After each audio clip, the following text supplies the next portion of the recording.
Hello दोस्तों, आज मैं फिर हाजिर हूँ आपके साथ एक नई वीडियो के साथ। एक बहुत इंटरेस्टिंग वर्ड आप लोगों ने सुना होगा, टाइम डकैती। और मैं जानता हूँ कि आप सब लोगों ने ये शब्द ज़रूर सुना होगा अगर आप मार्वल की सुपर हीरो सीरीज़ एवेंजर्स के फ़ैन हैं।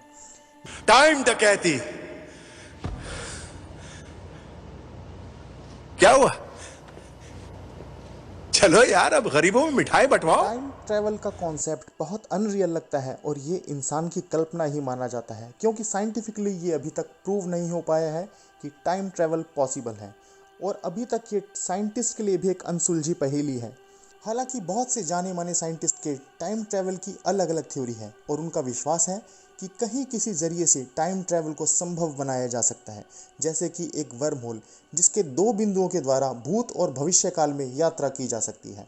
वैज्ञानिकों के अनुसार वर्म होल इस संसार में होते हैं, पर ये आकार में बहुत सूक्ष्म हैं और प्रकाश की गति से खुद ही समाप्त हो जाते हैं। और इतने बड़े आकार का वर्म होल बनाना और उन्हें स्थिर रखना अभी सिर्फ एक कल्पना ही है। दुनिया में कुछ ऐसी ही घटनाएं हो चुकी हैं जिनको सुनकर लगता है कि क्या सच में टाइम ट्रैवल पॉसिबल है। और भूतकाल में घटी वो घटनाएं बताती है कि भविष्य में हमारे साइंटिस्ट टाइम मशीन बनाने में कामयाब हो गए। तो आइए बात करते हैं उन कुछ घटनाओं की जो कि एक पहेली बनी हुई है। जॉन टाइटर, एक भविष्य से आया व्यक्ति। नवंबर 2000 में एक व्यक्ति इंटरनेट पर छाया हुआ था और वो विषय था टाइम ट्रैवल। उस व्यक्ति का दावा था कि वो सन 2036 से आया है और उस समय दुनिया को अमेरिका और रशिया के युद्ध से बहुत हानि हुई थी, जिसकी वजह से दुनिया में बहुत कम लोग बचे हैं। अब वो समय से वापस आया है, भूतकाल में हुई उन जानकारियों को इकट्ठा करने जो सोसाइटी को वापस इकट्ठा करने में हेल्प करेंगी। आज के समय में हम देख सकते हैं, हाल ही के समय में यूक्रेन और रशिया के बीच जो टेंशन बिल्ड हो रही है, कहीं वो इन सब की शुरुआत तो नहीं है।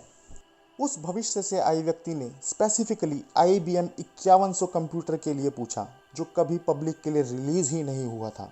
और केवल वही लोग उस कंप्यूटर के बारे में जानते हैं जिन्होंने उसे डिज़ाइन किया था। वह भविष्य से आया व्यक्ति लगभग 4 महीने तक इंटरनेट पर छाया रहा और एकदम अचानक गायब हो गया। क्या वो वापस भविष्य में लौट गया था? लिवरपूल की रहस्यमयी सड़क। 2011 में एक महिला मदर केयर स्टोर पर अपनी बहन के लिए गिफ्ट खरीदने के लिए जाती है और जब वो भुगतान के लिए क्रेडिट कार्ड देती है तो काउंटर ऑपरेटर उस कार्ड को एक्सेप्ट करने से मना कर देता है, जिसको लेकर वो महिला अपनी माँ के पास पहुँचती है और वापस उसी जगह पर अपनी माँ को लेकर लौटती है। पर वो हैरान रह जाती है क्योंकि उस जगह पर अब वो स्टोर ना होकर एक बैंक था। तो क्या यह पॉसिबल है कि वो महिला बहुत थोड़े समय के लिए किसी दूसरे समय पहुंच गई थी? ऐसी घटनाओं को टाइम स्लिप कहा जाता है। टाइम स्लिप एक पैरानॉर्मल फेनोमेना है जहां कोई एक व्यक्ति या कई व्यक्तियों का समूह अचानक से प्रेजेंट डे से पास्ट या फ्यूचर में पहुंच जाता है। दुनिया में ऐसे बहुत से लोग हैं जिन्होंने टाइम स्लिप को अपनी लाइफ में महसूस किया है। ऐसा ही एक इंसिडेंस हुआ था RAF air marshal sir Victor Goddard के साथ, जो सन 1935 में विंग कमांडर की पोस्ट पर थे। एक दिन एडिनबर्ग में एक इंस्पेक्शन के दौरान उन्होंने उस इनएक्टिव एयरबेस के ऊपर उड़ान भरते हुए देखा कि उस एयरबेस की कंडीशन बहुत ख़राब थी। वहाँ जंगली घास उगी हुई थी और बहुत सारे पशु वहाँ घास चर रहे थे। एयरबेस लगभग एक फार्मलैंड की तरह दिख रहा था और कुछ समय बाद ही तभी अचानक मौसम बहुत ख़राब हो गया और वो घने बादलों से घिर गए और उस वजह से उन्होंने एयरबेस वापस लौटने का मन बना लिया। और कुछ ही सेकंड में मौसम एकदम बदल गया। तूफान की जगह आसमान बिल्कुल साफ हो गया था और खिले आसमान से उन्होंने नीचे देखा तो वह हैरान रह गए।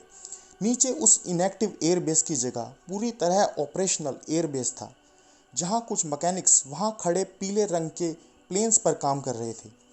उन मैकेनिक्स ने नीली वर्दी पहनी हुई थी। जो प्लेन्स वैसे नहीं दिख रहे थे जो उस समय होते थे।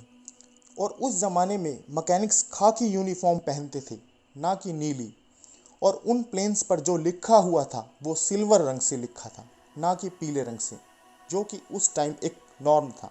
विक्टर गोडार्ड पूरी तरह चकरा गए और उससे बड़ा शौक उन्हें तब लगा जब 4 साल बाद उन्हें उसी एयरबेस पर जाने का मौका मिला और उन्होंने उस एयरबेस पर सब कुछ वैसा ही देखा जैसा उन्होंने 4 साल पहले अचानक से देखा था।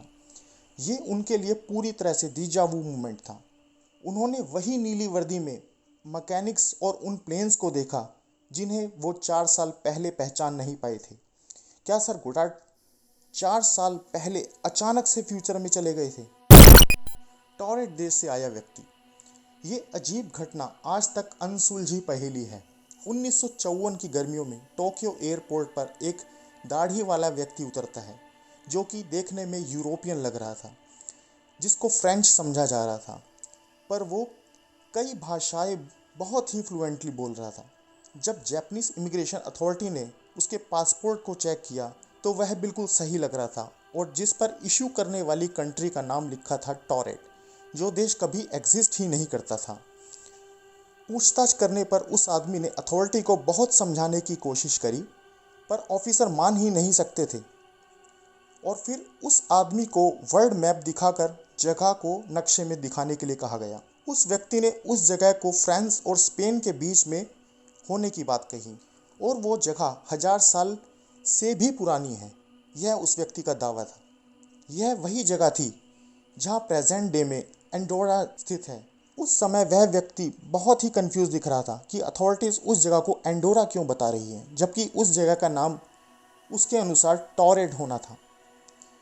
ऑफिसर्स ने व्यक्ति को संदिग्ध मानकर उसको पास के ही होटल में नज़रबंद कर दिया और उस कमरे के बाहर 2 गार्ड्स को तैनात कर दिया गया। अगली सुबह जब अधिकारी पूछताछ के लिए रूम पर दोबारा पहुंचे और रूम को खोला गया तो उस व्यक्ति का वहां पर नामो निशान नहीं था। कुछ लोगों का मानना है कि शायद वह पैरेलल यूनिवर्स से आया था और कुछ उसे टाइम ट्रैवलर मानते हैं। इस सब्जेक्ट पर कुछ बुक्स भी पब्लिश हो चुकी हैं जो इंटरनेट पर अवेलेबल हैं। भविष्य से आया स्टॉक इन्वेस्टर। मार्च 2003 में FBI ने एक 44 वर्षीय व्यक्ति को गिरफ्तार किया जिसका नाम था एंड्रयू कार्लसन। उसको गिरफ्तार करने की वजह थी कि उसने स्टॉक मार्केट में एक अविश्वसनीय रूप से लाभ कमाया था। उसने जिस शेयर पर हाथ रखा वो सोने की तरह चमका। उसने $800 के इन्वेस्टमेंट पर $350 मिलियन कमा लिए थे और ऐसा होना लगभग असंभव था। FBI मानकर चल रही थी कि ज़रूर इसमें कुछ स्कैम चल रहा है। FBI ने मामले की पूछताछ करी तो उस व्यक्ति ने बताया कि वो भविष्य के वर्ष 2256 से आया है और वो अच्छी तरह जानता है कि किस स्टॉक में उसे भारी फायदा होने वाला है। FBI ने उस व्यक्ति की जांच करी तो 2002 से पहले का उस आदमी का कोई रिकॉर्ड नहीं ढूंढ पाए। एजेंसी को दोबारा चौंकने की बारी थी। 3 अप्रैल 2003 को एंड्रयू कार्लसन को कोर्ट में अपनी बेल के लिए उपस्थित होना था, पर वो गायब हो चुका था और पुलिस उसको कभी भी ढूंढ नहीं पाई। तो क्या वो सच में भविष्य से आया आदमी था? टाइम ट्रैवल हमेशा से कौतूहल का विषय रहा है कि एक दिन वैज्ञानिक इस कल्पना को सच कर दिखाएंगे, तो कुछ लोग इसे केवल परिकल्पना ही मानते हैं। आप इस विषय के बारे में क्या सोचते हैं? ये सच है या कल्पना? क्या कभी आपको टाइम स्लिप जैसा कुछ अनुभव हुआ है? दोस्तों, आशा करता हूँ आपको ये वीडियो मनोरंजक लगा होगा। अगर आपको वीडियो पसंद आई हो तो प्लीज़ लाइक, कमेंट और शेयर ज़रूर करें। Thank you so much for watching this video. जल्दी ही मिलते हैं एक नई वीडियो के साथ।